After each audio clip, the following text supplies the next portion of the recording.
महाभारत इतिहास में अब तक का सबसे बड़ा युद्ध माना जाता है, जिसमें असंख्य लोगों को अपने प्राणों की बलि देनी पड़ी थी। महान गणितज्ञ आर्यभट्ट के अनुसार महाभारत का युद्ध 3137 ईसा पूर्व में हुआ था। पूर्व में हुआ 18 दिन के इस युद्ध में प्रत्येक दिन अलग अलग प्रकार की घटनाएं हुई। महान योद्धा मृत्यु को प्राप्त हुए। महाभारत युद्ध आरंभ होने से पहले भीष्म पितामह के सुझाव के परिणाम स्वरूप कौरवों और पांडवों दोनों पक्षों की सहमति से युद्ध के कुछ नियम बनाए गए, जो इस प्रकार हैं। प्रतिदिन युद्ध लड़ने का समय सूर्योदय से सूर्यास्त तक का होगा। सम्मान ओहदे वाले लोग ही आपस में युद्ध कर सकेंगे, जैसे रथ वाले से, हाथी सवार अन्य हाथी सवार से और पैदल पैदल से।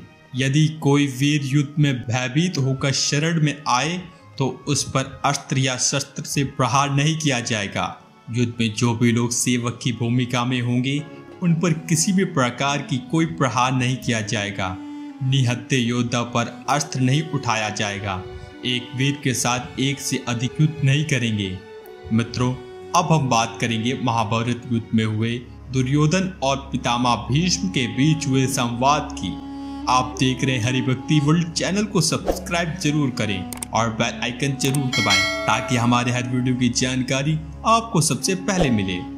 संजय कहते हैं, राजन, अपनी सेना को लौटा हुआ देख राजा दुर्योधन तुरंत ही शांतनु नंदन भीष्म के पास जाकर बोला, पितामह भारत नंदन, मैं आपसे जो कुछ कहता हूँ उसे सुनिए।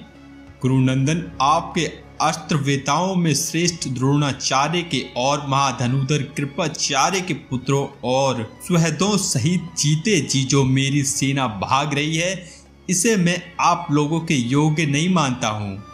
मैं किसी तरह यह नहीं मान सकता कि पांडव संग्राम में आपके, द्रोणाचार्य के, कृपाचार्य के और अश्वत्थामा के सम्मान बलवान हैं। पितामह, निश्चय ही पांडव आपके कृपा पात्र हैं, तभी तो मेरी सेना का वध हो रहा है। आप चुपचाप इसकी दुर्दशा को सहते चले जा रहे हैं। महाराज, यदि पांडवों पर दया ही करनी थी तो आप युद्ध आरंभ होने से पहले ही मुझे यह बता देते कि मैं संग्राम भूमि में पांडव पुत्रों से, धृष्टद्युम्न से और सात्यकी से भी युद्ध नहीं करूंगा। उस अवस्था में आपका आचार्य में कर्ण के साथ उसी समय अपने कर्तव्यों का निश्चय कर लेता।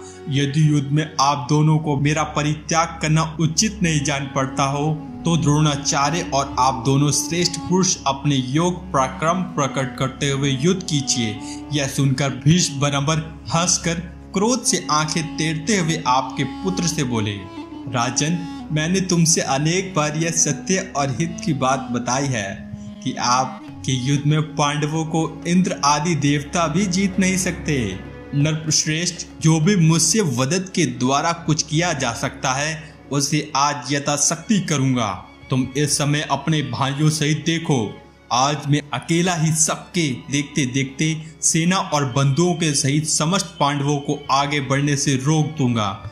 जनेश्वर, भीष्म के ऐसा कहने पर आपके पुत्र जोर जोर से शंख बजाने और डंका पीटने लगे। राजन, उनका वह महान शंखनाद सुनकर पांडव वीर शंख बजाने तथा नगारे डोल पीटने लगे। दोस्तों, आज के लिए बस इतना ही। जाने से पहले लाइक बटन जरूर दबाएं और वीडियो अच्छा लगा है तो शेयर कीजिए। आपसे फिर मिलते हैं एक नए वीडियो के साथ।